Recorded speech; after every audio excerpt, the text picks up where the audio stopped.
कोकण आहे साहित्य रत्नांची खाण. याच भूमी नदीलीत साने गुरुजी, विंदा, खांडेकर, जयवंत, दळवींसारखी अनेक रत्न. हाच वारसा चालवतायत नव्या पिढीचे, नव्या दमाचे साहित्यिक. अशाच साहित्यिकांसाठी कोकण साधनं आणलं हक्काचं व्यासपीठ. जागर कोकणच्या साहित्य रत्नांचा.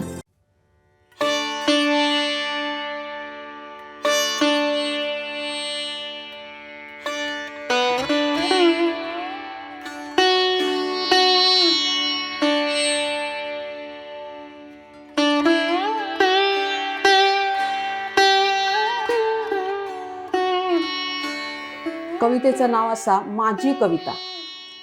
ओ खराच मीच लिहिलंय ही कविता. विद्ये शपथ, तुळशी शपथ, पोरग्यान शपथ, कोणाची उतरून नाही काढू. दिसूक येणार नाही पण दिसभर माझ्या अंगात फुलत असता ही कविता. दिसूक येणार नाही पण दिसभर माझ्या अंगात फुलत असता ही कविता. भांडी घासताना, सारवताना, कपडे धुताना, जेवण करताना तिका मी वाढवतय काळजाच्या देठात सून. तिका मी वाढवतय काळजाच्या देठात सून. रक्ताचा पाणी शिपून दिस रात टकटकीत ठेवतय तिका. रक्ताचा पाणी शिपून दिस रात टकटकीत ठेवतय तिका. तुम्ही मारतास, आरडतास, किलेस करतास, तेव्हा पण कळे आणि फुलाच येतात तिका. तुम्ही मारतास, आरडतास, किलेस करतास, तेव्हा पण कळे आणि फुलाच येतात तिका. तुमची एका काना मात्रेची मदत नको माका. मी एकट्यान हिमतीन वाढवलंय ही कविता. माझी दौलत, माझी इष्टेक, माझे प्राण, माझी स्वतःची, हक्काची, लाडाची, असा ही माझी कविता. वा वा. नमस्कार दर्शक हो. ही कविता जी आपण सुंदर ऐकलेली आहे ती निश्चित मालवणीमधली ही कविता. आणि या कवितेतून जे काय सांगायचं होतं ते मॅडमने सांगितलेलं आहे. कोकणचं पहिलं दैनिक कोकण 7 आणि कोकण 7 लाईव्ह या दोन्ही आज संपूर्ण कोकणामध्ये ज्या मीडियाने एक स्वतःचं वलय निर्माण केलं आहे, तर या मीडियाच्या माध्यमातून आपण खऱ्या अर्थाने कोकणातील साहित्य रत्नांना भेटायला चाललो आहे. आणि आज जे आपण भेटणार आहोत ते असंच एक आपल्या या सिंधुदुर्गातील कोकणातील हे रत्न आहे, डॉक्टर सही लळित. खरं तर त्या पेशाने डॉक्टर आहेत, पण त्यांनी ज्या पद्धतीने साहित्य क्षेत्रामध्ये स्वतःला वाहून घेतले आणि एक वेगळ्या पद्धतीने म्हणजे मालवणीवर जे त्यांचं प्रेम आहे, आपल्या या सभोवतालच्या भागात जे जे ते अनुभवत आहेत आणि ते व्यक्त करतात या संपूर्ण आपल्या साहित्यातून. स्वतः पंचकर्म विशारद आयुर्वेद त्यांचं एक स्वतःचं इथलं आयुर्वेद केंद्र ते चालवत आहेत. आणि डॉक्टर असूनही त्यांनी आपलं जो हे छंद आहे साहित्याचा, कवी लेखनाचा, तर तो ते चालवत आहेत. आपण त्यांना आज थेट भेटणार आहोत आणि अनेक अशा प्रकारच्या साहित्यामध्ये त्यांचं योगदान आहे. त्यांचा परिचय करून द्यायचा झाला तर त्या स्वतः मराठीमधून MA साहित्य या ठिकाणी शिवाजी विद्यापीठ कोल्हापूर या ठिकाणी त्यांनी केलेलं आहे. त्यानंतर वैद्यकीय व्यावसायिक, लेखक, कवी आणि एकपात्री विनोदीकार. कारण त्यांनी आपल्या झी मराठीवर हास्य सम्राट जो कार्यक्रम होता त्याच्यामध्ये अंतिम फेरीपर्यंत भरारी घेतलेली होती. तर सगळ्या क्षेत्रात त्यांचं या ठिकाणी एकूणच वलय आणि जो त्यांचा खऱ्या अर्थाने श्वास आहे. आणि आपण ज्या साहित्यावर बोलतोय तर त्याच्यामध्ये ग्रंथालीसारखं नामवंत प्रकाशनातर्फे मिरग ही मालवणी मुलकाच्या पार्श्वभूमीवर कादंबरीसुद्धा प्रकाशित आहे. त्यानंतर वांगड हा त्यांचा कविता संग्रह प्रकाशित झालेला आहे. अनेक वृत्तपत्रातून त्यांनी स्तंभलेखिका म्हणून काम केलेलं आहे. मटा सन्मानसाठी सुद्धा परीक्षक म्हणून त्यांची निवड झालेली होती आणि त्यांनी त्या ठिकाणी हे काम केलेलं आहे. विविध वृत्तपत्रातून तर ते सातत्याने लिखाण करतच असतात. पण वांगड, शबय या 2 मालवणी कवितांचा त्यांचा मुंबई विद्यापीठाच्या बोलीभाषेच्या अभ्यासक्रमात समावेश करण्यात आलेला आहे. खऱ्या अर्थाने हा सिंधुदुर्गसाठी अभिमानाचा क्षण आहे, कोकणसाठी अभिमानाचा क्षण आहे की आपल्या कोकणातील जे कवी आहेत, साहित्यिक आहेत, लेखिका आहेत, या सगळ्यांनी अशा प्रकारे भरारी घेतलेली. आपण त्याची संवाद साधताना त्यांची या क्षेत्रामध्ये असलेली जी योगदान आहे ते सगळं ओळख होणारच आहेत. सर्वप्रथम आपण त्यांचं स्वागत करूया. मॅडम नमस्कार. नमस्कार. कोकणचं प्रथम दैनिक जे आहे तर या दैनिकाने आणि कोकण 7 लाईव्हने हा एक वेगळा उपक्रम सुरू केलेला आहे. कारण कोकणातील ज्या लोकांनी साहित्यामध्ये वेगळं स्वतः योगदान दिलेलं अशा लोकांना आम्ही भेटत चाललेलो आहोत. आज तुमच्या भेटीला सुद्धा आपण इथे पोचलेलो आहोत आणि निश्चित आपण या क्षेत्रामध्ये ज्या पद्धतीने एक वेगळं स्थान निर्माण केलं आहे तर खऱ्या अर्थाने कोकणातील ही संपूर्ण दर्शक जे आहेत, जे श्रोते आहेत, हे सगळे एक तुमच्याकडे साहित्यरत्न म्हणून पाहत आहेत आणि म्हणून आम्ही तुमची सुद्धा या सगळ्या गोष्टीमध्ये निवड केलेली आहे. सगळ्यात पहिला जो या मुलाखतीचा प्रश्न जो आहे तो, मॅडम, तुम्ही जे साहित्य लेखन सुरुवात केली ती कधी केली होती, कशा पद्धतीने या साहित्याकडे वळलात, काय सांगा? साहित्य लेखनाची सुरुवात ही शालेय जीवनातच केली होती. कारण मी ज्या हायस्कूलमध्ये शिकत होते, जांभवडे, न्यू शिवाजी हायस्कूल जांभवडे, तर तिथं भित्तीपत्रक असायचं आणि त्या काळात मला वाटतं बहुतेक सगळ्या शाळांमध्ये असायचं असते. आणि त्यावेळी त्या हायस्कूलमधली मुलं जी कविता लिहत, लेख लिहित असत किंवा चांगली चित्र काढत असत, त्या सर्वांचं भित्तीपत्रकामध्ये ते लावत असत आणि त्यामुळे एक प्रोत्साहन मिळायचं की बुवा भित्तीपत्रकामध्ये माझा लेख किंवा कविता छापून आलेली आहे. तर तशी सुरुवात झाली लिखाणाची. आणि नंतर थोडं एक 10वी 11वीत गेल्यानंतर मी एक कथा पण लिहिली होती आणि ती कथा पण पेपरमध्ये छापून आली होती. आणि नंतर 10वी नंतर मी आयुर्वेद कॉलेज सावंतवाडीला गेले आणि कॉलेज जीवनामध्ये कविता लिहिणं हे जसं काय कंपल्सरीच असतं. आताची मुलं लिहितात की नाही कविता मला नाही माहिती की प्रत्येकजण कविता लिहितोय, पण त्यावेळी ते एक व्यक्त होण्याचं साधन असतं की कविता. त्यामुळे मी भरपूर कविता कॉलेजमध्ये लिहिल्या होत्या आणि साहजिकच कॉलेजमध्ये युवा वर्ग असल्यामुळे प्रोत्साहनही मिळतं, आपणालाही अजून खूप काय काय लिहावंसं वाटतं.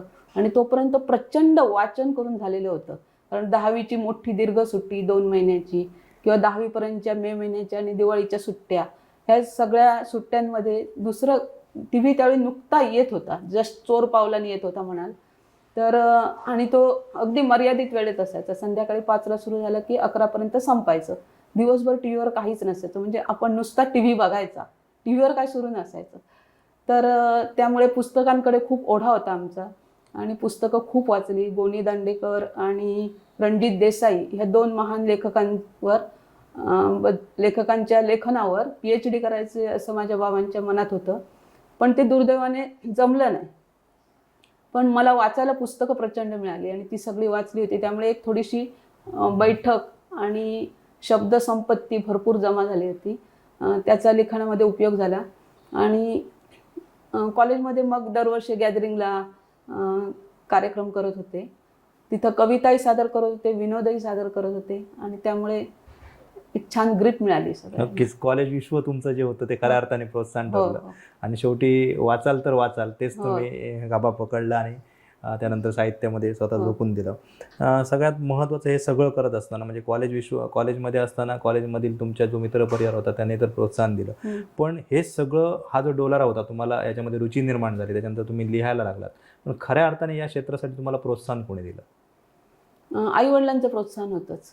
माझे आई आणि वडील दोघंही शिक्षक होते, त्यामुळे वाचण्यावर त्यांचा भर होता. जास्तीत जास्त वाचावं असं वाटायचं त्यांना. आणि त्यानंतर जे काय लिहून येत असे कविता वगैरे, तर त्याला बाबांचं प्रोत्साहन असायचं, छान लिहिलंय असं. पण आईचे डोळे बहुधा भरून यायचे कविता वाचून. नक्कीच आई वडिलांमुळे तुम्हाला प्रोत्साहन मिळालं. त्याच्यानंतर तुम्ही ह्या सगळ्या डोलारा पुढे नेत असताना वैद्यकीय क्षेत्रामध्ये प्रावीण्य मिळवलं. आज स्वतःला वैद्यकीय क्षेत्रामध्ये सुद्धा आपली जबाबदारी तुम्ही पार पाडताय, पण हे सगळं सांभाळताना कसा वेळ देता? कारण कॉलेज जीवनामधला जो आपला टप्पा असतो, त्यानंतर पुढचा टप्पा असतो, यावेळी आपल्याकडे थोडाफार वेळ असतो, पण त्याच्यानंतर लग्न, त्यानंतर आपल्याकडे पूर्ण कौटुंबिक जबाबदारी आणि सगळ्यात महत्त्वाचा आज तुमचा पेशा जो आहे तो डॉक्टर, कारण डॉक्टरला सजग असावं लागतं, तरीही तुम्ही याच्यासाठी वेळ काढताय. वेळ काय म्हणतात ते, आपली एक जुनी म्हण आहे, आवड असेल तर सवड मिळते. तर त्यानुसार आपोआप काय. आणि गंमत म्हणजे सगळ्यात विचार ही जी गोष्ट देवाने किंवा काहीतरी समजा की मानवाला जी प्राप्त झाली आहे, विचार ही गोष्ट कधीही करता येते. मला हनवटीला हात लावून क्षितिजाकडे बघत कविता करायला हवी असं नाही. मी पीठ भिजवतानाही कविता करू शकते, पोळ्या लाटतानाही मनातल्या मनात विचार सुरू असतात, भाजी निवडताना, म्हणजे काही काम करत असताना विचारचक्र सुरू राहतं, त्याला कोण रोखू शकत नाही. तर तशा प्रकारे आपण विचार करायचा आणि नंतर कधी वेळ मिळेल त्यावेळी लिहून काढायचं. वैद्यकीय क्षेत्रात सुद्धा असंच की आपण उलट दवाखाना असल्यामुळे मला एक हक्काचा वेळ मिळत गेला की ध्रुव बाळाचे जसं एक अडळ स्थान होतं, तो असं म्हणतो ना की मला अशी एक जागा पाहिजे की जिथून मला कोण उठवू शकत नाही. तशी दवाखाना ही माझी अशी एक जागा आहे की मला तिथून कोण उठवू शकत नाही एक्सेप्ट पेशंट. तर मी तिथं गेले की माझ्या समाधी अवस्थेत जाते की जिथं मी भरपूर लिहू शकते, वाचू शकते. पेशंट नसतील त्यावेळी माझे हे सगळे साहित्यिक उपक्रम मला सुरू ठेवता येतात. त्यामुळे मला एक स्वतःचा हक्काचा असा वेळ तिथं मिळतो.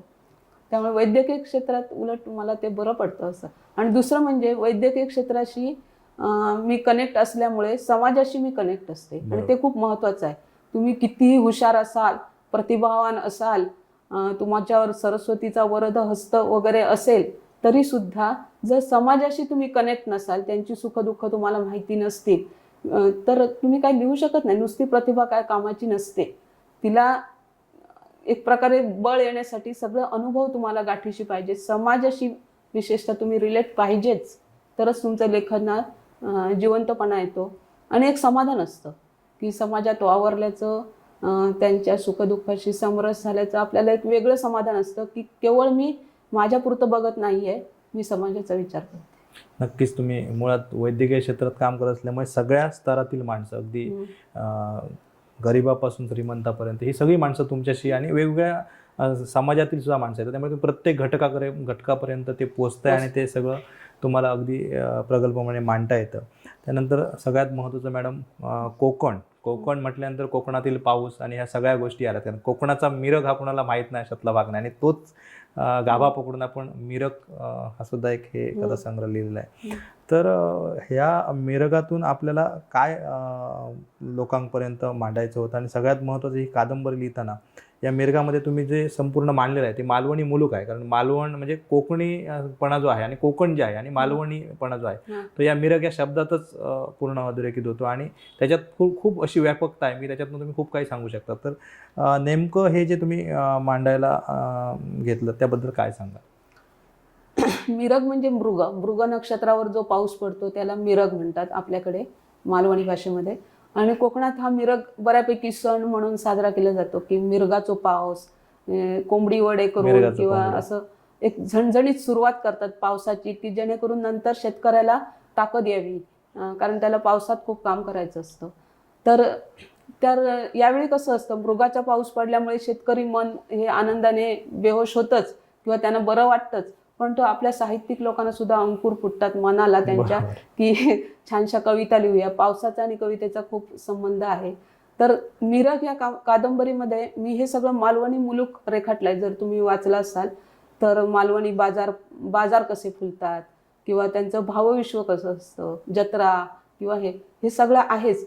पण त्याच्यामध्ये मी एक वेगळा विषय मांडलाय, तो म्हणजे दुसरेपणाचं लग्न. ओके. की मी ज्यावेळी मी लहान होते, जांभोडे नावाचं गाव आहे सह्याद्रीच्या कुशीमध्ये, कुडाळ तालुक्यामध्ये.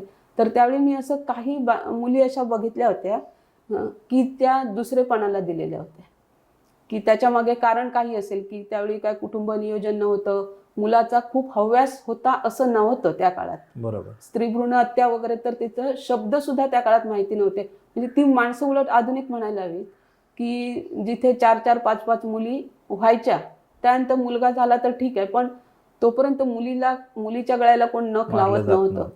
पण अशा मुली जास्त असल्या आणि गरिबी असली आणि तर मग ज्याची पहिली पत्नी गेलेली आहे अशा माणसाला ती दिली जायची, त्याला दुसरेपणा असं म्हणत. मग तो वयाने खूप मोठा असायचा, त्याला मुलं असायची अगोदरची आणि ते थोडंसं दुःखकारकच होतं त्या मुलीला. कारण जो नवरा होता त्याचं सगळं नाविन्य संपलेलं असायचं आणि ही तर नवीनच असायची ना, लहान, आणि हिच्या अंगावर खूप जबाबदारी यायची आणि थोडंसं स्वप्न म्हणजे तिची उद्ध्वस्त व्हायची थोड्या. तर अशी ती मिरग कादंबरी दुसरेपणाच्या लग्नावर आधारित आहे. आणि तो असा असतो प्रसंग की ती गरीब असते, कधीतरी दिसायला खराब असते किंवा पैसा नसतो, अशी अनेक कारणं त्याच्या मागे होती, पण तिला कायम तो शिक्का तिच्यावर बसला जायचा की ती दुसरेपणाला दिलेली आहे. तर त्याच्यावर थोडंसं लिहिलंय मी ह्याच्यामध्ये. नक्कीच खूप छान पद्धतीने आपण मांडणी केली. त्याच्यानंतर वांगड आणि शबय या काव्यसंग्रहाबद्दल आपण काय सांगू इच्छिता आणि या दोन्ही काव्यसंग्रहामध्ये आपल्याला जी सगळ्यात जास्त आवडलेली कविता जी होती ती कोणती आणि का?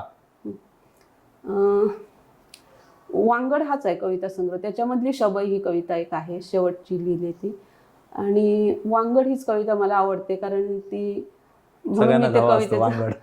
हा ते एक आहेच की वांगड हे आयुष्यात सगळ्यात महत्वाचं आहे. वांगड माणूस एकटा जगू शकत नाही ते आहेच. पण ह्याच्यामध्ये मी एक म्हणजे कोकणाचंच चित्र आहे परत, की त्याच्यामध्ये एक वृद्ध स्त्री आहे आणि तिचा नवरा गेलेला आहे, मुलगा चाकरमानी आहे, तो बायको मुलांसोबत तो मुंबईत राहतो आणि कधी काळी त्याने दिलेला एक स्वेटर तिच्याकडे आहे. हळूहळू मुलाचं येणं जाणं कमी होत जातं आणि तो स्वेटरच तिचा जीवलग होतो आणि तोच तिला जवळचा वाटायला लागतो. अशी ती कविता आहे आणि ती एक अल्पाक्षरी कविता आहे म्हणून मला आवडते. नक्कीच, म्हणजे वांगड म्हणजे सोबत खऱ्या अर्थाने. हो. आणि पण ती ती म्हणजे आगळ्या वेगळ्या पद्धतीने आपण वेगळी सोबत मांडणी आहे. केली, म्हणजे स्वेटर आपली सोबत असू शकतं, असू म्हणजे आणि महत्वाचं तो आहे. मुलाने दिलेला आहे प्रेमाने, हा सगळ्यात त्यामुळे महत्त्वाचं. त्याचं तिच्या भावना आहेत भावना त्या. आहेत, आपुलकी आहे. हम्म. निश्चित मॅडम. त्याच्यानंतर वैद्यकीय व्यवसाय, लेखिका, कवयित्री आदी भूमिका वठवताना आपण सगळ्यात महत्त्व म्हणजे एकपात्री विनोदीकार म्हणून तुमची एक वेगळी ओळख आहे आणि अनेक ठिकाणी हे तुम्ही सगळं एकपात्री अभिनय करत असता. आणि सगळ्यात महत्त्वाचं की झी मराठी हास्य सम्राटमध्ये सुद्धा तुम्ही याच माध्यमातून अगदी अंतिम फेरीपर्यंत पोचला होता. काय सांगाल याविषयी, कशा आठवणी आहेत? कारण आजही तो तुमच्यातला जो एक विनोदीकार आहे तो तुम्ही सुरूच ठेवलेला आहे आणि वेगवेगळे कार्यक्रम करताय. काय सांगाल? त्यावेळी मी कॉलेजमध्ये माशी म्हटलं तसं खूप विनोदी कार्यक्रम, म्हणजे दरवर्षी एक विनोदी छानसा कार्यक्रम करायचाच असं असायचंच माझं. त्यामुळे एक बैठक किंवा एक बेस तयार होता. आणि नंतर मी म्हणजे त्या काळात मला वाटतं जास्त स्ट्रेस नसावा का असं वाटतं कधीतरी, कारण विनोदाला तसं स्टेज मिळत नव्हतं. मी 1-2 ठिकाणी प्रयत्न केले होते की मला एक विनोदी कार्यक्रम सादर करायचा आहे, पण मला स्टेज मिळालं नाही. त्यावेळी रेकॉर्ड डान्सची हवा होती जास्त, तर त्यामुळे स्टेज मला मिळालं नव्हतं. आणि नंतर मग अचानक पेपरमध्ये मी असं वाचलं की झी मराठीकडून हास्य सम्राट या मालिकेसाठी ऑडिशन घेण्यात येणार आहेत. मग मी कणकवलीला गेले आणि तिथे मातोश्री मंगल कार्यालय म्हणून आहे, तर तिथे ऑडिशन दिले आणि त्याच्यामध्ये मी खवट लाडू हे पहिला विनोद सादर केला. तर त्याच्यामध्ये काय असतं, ती लोकसत्तामध्ये छापून आलं होतं की घरामधले लाडू गृहिणीने कौतुकाने केलेले असतात, ओलं खोबरं वगैरे घालून, आणि ते काही दिवसांनी खवट होतात. मग मुलं सांगतात आई लाडू सोडून काही पण दे, आणि ते संपवायचे कसे हा प्रश्न तिला पडतो. मग वेगवेगळ्या बायका ते कसे संपवतात लाडू, त्याची विल्हेवाट लावून डबा कसा रिकामा करतात, त्याचं एक विनोदी चित्रण होतं आणि तो पहिला एपिसोड सादर केला मी तिथे. आणि त्याचे दिग्दर्शक महेंद्र कदम म्हणून होते, तर गुरु ठाकूर आले होते त्यावेळी. तर ते म्हणाले की आम्हाला असाच विनोद अपेक्षित होता. मग माझी निवड झाली. आठवतो तो विनोद कशा पद्धतीने आपण सादर केलेला? थोडासा थोडाफार आठवलं, थोडासा सादर केला तर आपल्या दर्शकांपर्यंत पोहोचेल. हो. एका महिला मंडळाने अशी एक अनोखी स्पर्धा जाहीर केलेली आहे की खवट लाडूंची विल्हेवाट तुम्ही कशी लावाल. तर वेगवेगळ्या प्रकारच्या महिला त्याच्यामध्ये भाग घेतात आणि सादर करतात की कसं खवट लाडू. मग एक शिक्षिका असते, तर ती म्हणते की मी काय करते, रोज शाळेतून आल्यावर एक लाडू टाकून देते. अशा प्रकारे माझ्या डब्यावरचा आणि मनावरचा भार हळूहळू हलका होत जातो. मग एक आजी असतात, तर त्या म्हणतात की मी काय करते, खवट लाडू सगळे असतात ते पहिल्या खलबत्त्यामध्ये कुटून घेते आणि कुटून घाले की त्याच्यामध्ये एवढी एवढी साखर आणि सुंठ पावडर टाकते आणि त्याच्या पुड्या बांधून सुंठवडा म्हणून सगळ्या कॉलनीत वाटून येते. संध्याकाळच्या वेळी गेले की चहा पाणी सुटते, अशी एक म्हणते. त्यानंतर एक मालवणी स्त्री आहे, ती म्हणतात त्याच्यात एक घाटी स्त्री आहे, तिचं नाव मी घेत नाही कारण ती खरोखरच ते एका बाईचं नाव होतं आणि ती माझ्यावर खूप चिडली, नंतर मला ते माहिती नव्हतं. तर ती म्हणाली की कोणाकडे आपल्याकडे कोणाचा तरी डबा आलेला असेल आणि डब्यात काहीतरी टाकून द्यायचं राहिलेलंच असेल, तर अशा वेळी आपण खवट लाडू भरावेत आणि त्याच्या झाकणावर वेलची पावडर मारावी, म्हणजे भपकारा येत नाही, आणि डबा देऊन टाकावा, असं ती एक म्हणते. आणि मालवणी बाई म्हणते की कोणी माका शिरा पडले ते खवट लाडू दिले आणि माका 4 दिवस सर्दी खोकलो इलो ना, 2000 रुपये माझ्या बिल झाला. तुमका जर खवट लाडू कोणी दिले तर सरळ शेणाच्या गायरेट टाकून जायचे, गॅस बरो पेटता. अगदी खूपच छान. नक्कीच आमच्या प्रेक्षकांना, दर्शकांना भावेल आणि अशाच प्रकारचं विनोदी केले. नक्की. पण त्यामुळे मला खवट लाडू कोण देत नाही, चांगले लाडूच देतात. बरोबर. आपण साहित्यिक म्हणून आणि कवयित्री म्हणून या सगळ्या गोष्टी करतात, पण अनेक सामाजिक उपक्रमात सुद्धा आपण कार्यरत आहात. समाजकार्याची ओढ जी आहे ती आपल्याला कशी लागली, सगळ्यात महत्त्वाचा विषय. आणि दुसरा विषय, आपण आज म्हणजे औद्योगिक क्षेत्र म्हणून सिंधुदुर्गामध्ये आढाळी सध्या अतिशय चर्चेत आहे, आणि त्याच ठिकाणी आपण आणि आपले मिस्टर सतीश लळित सर हे दोघे मिळून एक घुंगुरकाठी ही संस्था चालवत आहे, आणि एक वेगळा प्लॅटफॉर्म त्या ठिकाणी त्या माध्यमातून आपण उपलब्ध करून दिला आहे. काय सांगा? सामाजिक कार्याची ओढ मला माझ्या वडिलांपासून लागली. हल्लीच ते गेलेत. तर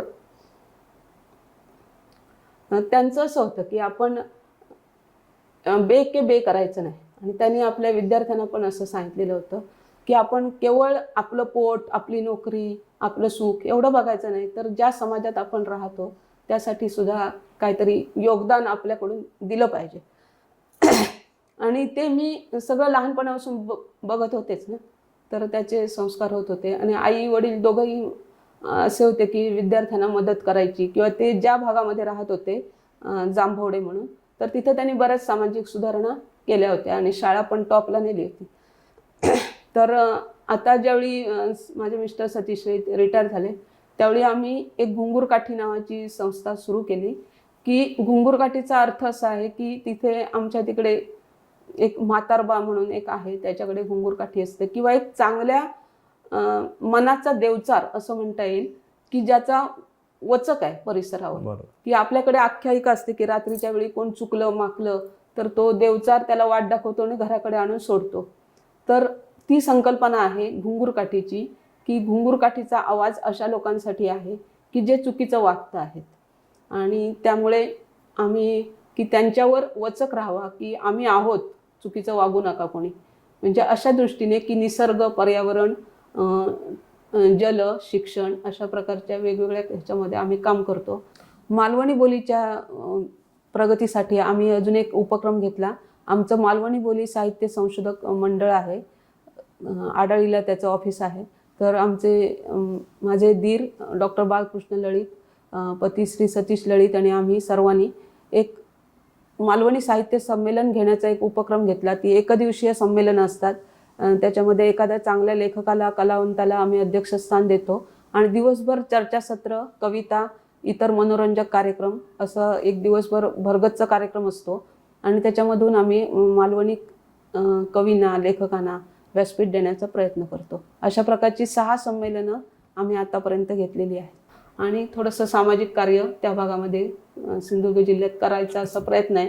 तिथे मायनिंगचं जे हे झालं होतं त्या बाबतीत सुद्धा, आणि आपल्याकडे इकोसेन्सिटिव्ह झोनचं जे चाललेलं होतं, तर तिथं जो सगळ्यात जास्त बायोडायव्हर्सिटी असलेला जो एरिया आहे आमचा दोडामार्ग तालुका, तर तो नेमका तेथून वगळलेला आहे जिथं गरज होती, आणि देवगड वगैरे तो भाग ठेवलेला आहे त्याने. तर त्याविरुद्ध आम्ही आवाज उठवला.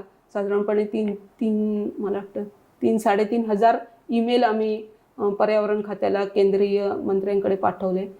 त्याचं बघूया काय होतं ते. पण ते आपणच जपलं तर ते राहणार आहे, कारण एकदा जंगलं उद्ध्वस्त झाली की ती होणं शक्य नाही, किंवा त्याला 100-150 वर्ष सुद्धा लागतील, आणि कोण करणार आहे प्रयत्न. त्यापेक्षा ती उद्ध्वस्त होऊ देऊ नये म्हणून आम्ही प्रयत्न करतो. की ज्या माध्यमातून आपण सामाजिक स्वास्थ्य जसं राखलं जावं यासाठी काळजी घेत आहे, तसं अगदी निसर्गाचं स्वास्थ्य सुद्धा राखलं जावं यासाठी ही संस्था कार्यरत आहे. आणि लोकांच्या रोजगार प्रश्नी सुद्धा अलीकडेच आपल्या संस्थेने अतिशय पुढाकार घेऊन एक चांगल्या पद्धतीने सहभाग दर्शवलेला होता. आणि निश्चित या घुंगुरकाठीला आम्ही शुभेच्छा देतो, कारण कोकणचं खरं वैभव आहे तो निसर्ग आहे, आणि इथलं निसर्गाने हे सगळं जपलं पाहिजे. त्याच्यानंतर मॅडम 13-39 हा एक किशोरवयीन मुलांसाठी आपण कथासंग्रह लिहिलेला आहे. काय संकल्पना होती यामागची, काय सांगाल? मी अत्यंत निरागस आहे. तर आणि आपण असं म्हणतो की प्रत्येकामध्ये एक लहान मूल दडलेलं असतं, आणि आपलं ते कधी ना कधी उफाळून येतच असतं. मग कोणी आपल्याला चिडो किंवा काय करो, तो एक निरागसपणा आहे. आणि सगळ्यात या जगात महत्त्वाचा आहे तो निरागसपणा. इव्हन विनोदातही विनोद जर क्रूर झाला तर तो आपल्या वर्षोनुवर्ष वाईट अर्थाने लक्षात राहतो. दुष्ट विनोद, घालून पाडून बोललेला विनोद. पण जर तो विनोद निरागस असेल तर तो आपल्या मनावरचा ताण कमी करतो. तर लहान मुलं निरागस असतात, आणि मी तशी निरागस असल्यामुळे, आणि माझ्यात भरपूर लहान मुलं दडलेली आहेत, तर आमचे हास्यसम्राटचे दिग्दर्शक महेंद्र कदम यांनी मला एकदा फोन केला की मी एक अफलातून नावाची सिरियल करतोय लहान मुलांसाठी, तर तुम्ही काय लिहून देऊ शकाल का? आणि ते एक निमित्त मिळालं आणि मग अशा 50 गोष्टी मी लिहिल्या, त्यातल्या काही स्टेजवर आल्या.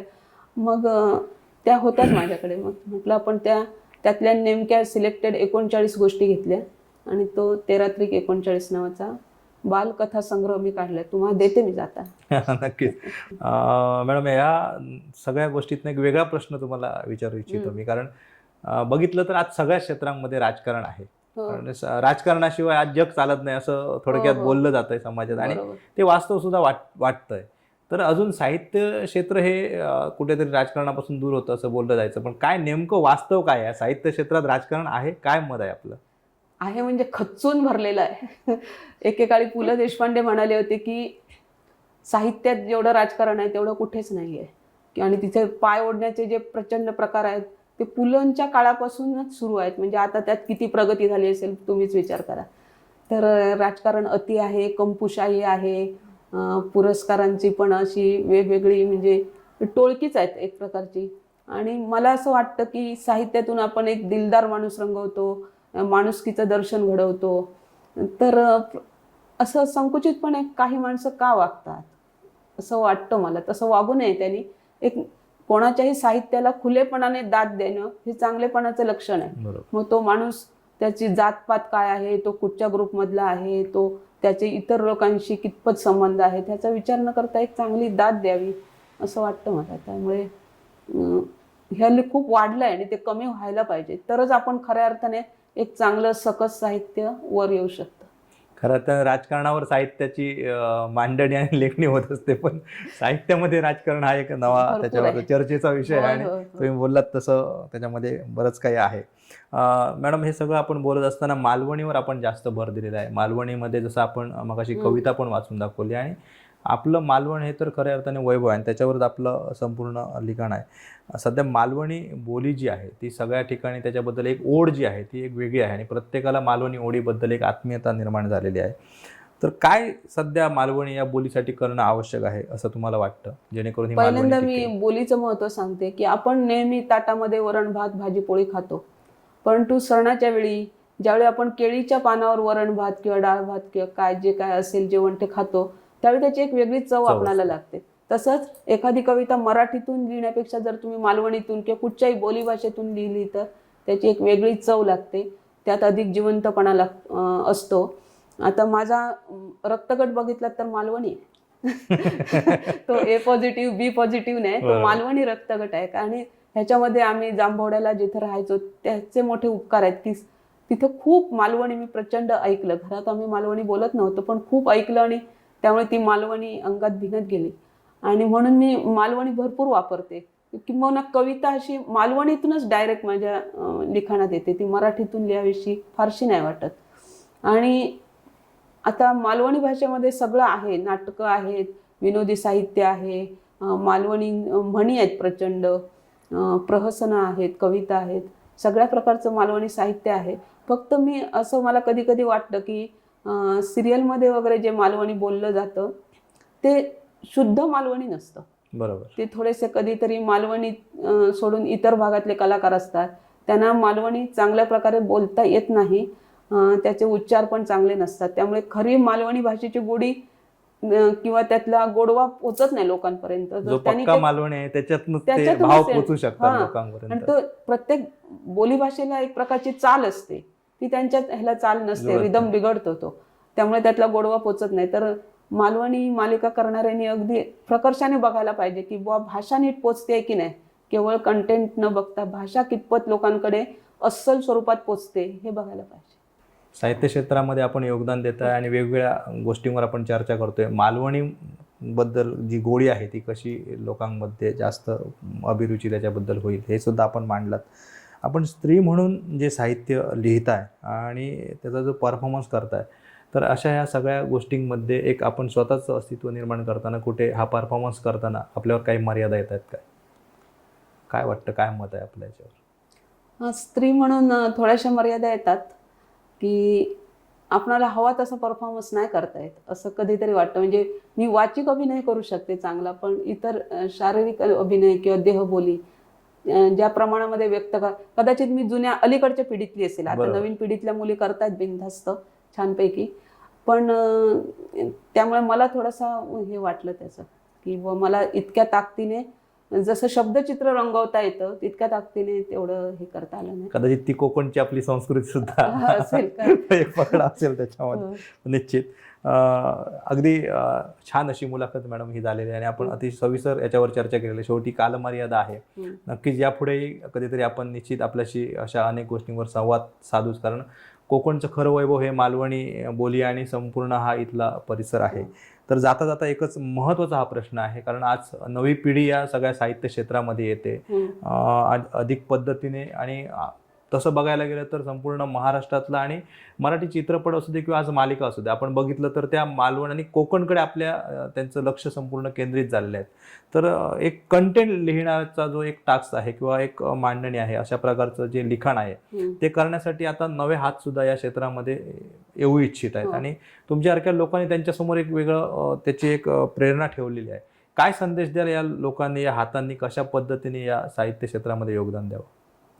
आता माझी प्रेरणा मला माझ्या आई वडिलांकडून, नाटेकर सर आणि माधुरी नाटेकर ही माझी आई, तर यांच्याकडून मला मिळाली. तसंच सगळ्या पालकांनी सुद्धा सजग असलं पाहिजे की आपली मुलं मागे एकदम, म्हणजे माझ्या ओळखीच्याच एक बाई आहे, तर संध्याकाळी 7ला हिंदी सिरियल सुरू करायच्या, त्या रात्री 11पर्यंत हिंदी सिरियल, सास बहू वगैरे अशा प्रकारच्या. एवढं पालकांनी हे करू नये. आपण एक जबाबदारीचं भान सगळ्या पालकांना पाहिजे. आपण मग न्यूज चॅनल लावली पाहिजेत किंवा चांगली पुस्तकं घरात ठेवली पाहिजे. कितीतरी श्रीमंत घरांमध्ये एक पुस्तक नसतं, फक्त पासबुक असतं त्यांच्याकडे. तर चांगली पुस्तकं घरामध्ये असली पाहिजे. त्यासाठी पालकांनी विशेषतः प्रयत्न केले पाहिजेत. पालक वाचतात असं मुलांना दिसलं पाहिजे. चांगल्या चर्चा घरामध्ये झाल्या पाहिजेत. चांगल्या लोकांना तुम्ही घरी बोलावलं पाहिजे, जेणेकरून मुलांच्या कानावरून चांगलं काहीतरी जाईल. केवळ सिरियलमध्ये बेहोशपणा जो झालेला आहे, सगळ्या मराठी मालिका, हिंदी मालिका सुरू असतात आपल्या, ते चुकीचं आहे. त्यामुळे मुलं पण डिस्टर्ब होतात, त्यांचा अभ्यास डिस्टर्ब होतो. आईला त्या आपल्याबद्दल काहीतरी बोलायचं असेल त्यांना, तर आईला ते डिस्टर्ब करत नाहीत मुलं. बघते मालिका, बघू दे, मग कधीतरी कशा तरी टी व्ही बघतच जेवतात आणि झोपून जातात. आयुष्यातला जो उमेदीचा काळ आहे मुलांचा, जो कोवळा संवेदनशीलतेचा काळ आहे, तो असाच फोकट झालेला आहे. तर त्या दृष्टीने पालकांनी विशेषतः खूप प्रयत्न केले पाहिजेत की आपल्या घरातलं 10वीपर्यंतचं मुलांचं आयुष्य कसं जायला हवं हे त्यांनी, उगीच शाळा शोधतात, कॉन्व्हेंट शाळा, अमुक तमुक, पण आपल्या घरातलं वातावरण कसं राहायला पाहिजे याबद्दल ती कधी सिरियसली विचार करतायत का पालक? चांगले चित्रपट दाखवा, चांगली नाटकं दाखवा. पालकांनी खूप सजग होणं गरजेचं आहे माझ्या मते. आणि लिहिणाऱ्या हातांनी सुद्धा भरपूर वाचलं पाहिजे आधी. म्हणजे भरपूर प्रकारचं साहित्य वाचलं तर आपली एक चांगली बैठक तयार होते. आणि आपण कसं लिहावं यापेक्षा आपण कसं लिहू नये हे पण त्यांच्या लक्षात येतं. तर चांगलं वाचन झालेलं आहे तर आपोआप फरक कळतो, बऱ्या वाईटातला, समाजातल्या अनेक गोष्टींचा अर्थ लावता येतो. तर त्या दृष्टीने मुलांनी चांगलं लिहायला पाहिजे, परत परत लिहायला पाहिजे. घाईघाईने लिहून एकदाच सोशल मीडियावर टाकायचं आणि मग लाईक आणि कॉमेंटची वाट बघत बसायची, हे चुकीचं आहे. बरोबर. कमी कालावधीत मोठं ग्लॅमर मिळवण्यासाठी धडपड असते. निश्चित याचा तर या तरुणांनी विचार केला पाहिजे. मॅडमने पण एक अतिशय महत्त्वाचा उल्लेख केला आणि आज काळाची गरज आहे ती. कारण म्हणजे आपण सगळ्या सोशल मीडियाच्या जमान्यात आणि या टी व्हीच्या जमान्यामध्ये जे आपल्या घरामध्ये कृती करतोय, म्हणजे ते खऱ्या अर्थाने भरकटत चाललं. कारण आपलं कृतीचं पालन आपली मुलं करत असतात. त्यामुळे तसं जर ते कृती राहिली तर निश्चित ते आपल्या मुलांमध्ये सुद्धा तशा प्रकारचे चांगले गुण त्या ठिकाणी परावर्तित होतील आणि त्याचा रिझल्ट पण भविष्यात चांगला मिळेल. अतिशय छान मॅडम, मनापासून धन्यवाद. अतिशय आजच्या आपल्या साहित्यरत्न या खास मुलाखतीमध्ये आपण सहभागी झालात.